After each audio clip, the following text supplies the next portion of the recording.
So why study pop culture? Um, well, because it's fun.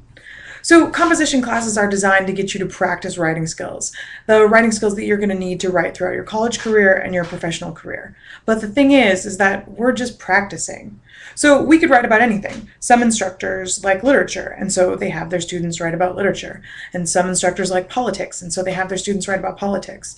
As long as you're practicing the skills, it doesn't really matter what the content is.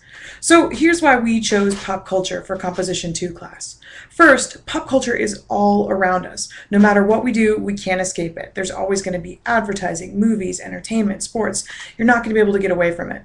And most people just sort of swim around in popular culture like a fish in a bowl. Now, fish swimming around, they don't notice the water. They don't think about the water. They don't know anything different. But if we stop and we investigate and we question, what is this medium that we're sort of swimming around in? Well, then we can start to see it and we can understand it and maybe we can be a little bit more in control of it. Our job as college students is to be more critical, and I'm going to ask you to analyze and theorize and hypothesize and criticize all semester. So why not be more critical of this very pervasive force in our lives?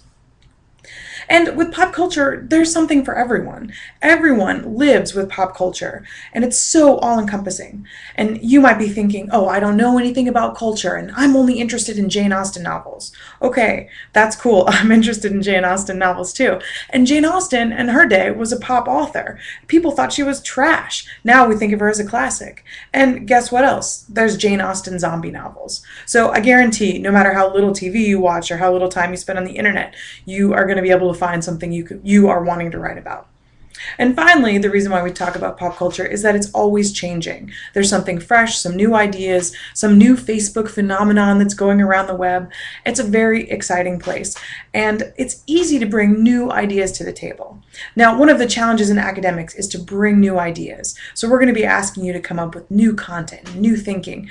And, that's a little bit hard to do when we're hashing over the same arguments about the death penalty or euthanasia.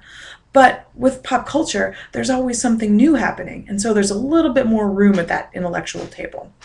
So that's a little bit about my philosophy on why we're discussing pop culture. I hope you find the content of this course stimulating and refreshing, and I hope our practice here gives you the chops you need to succeed in your future writing projects.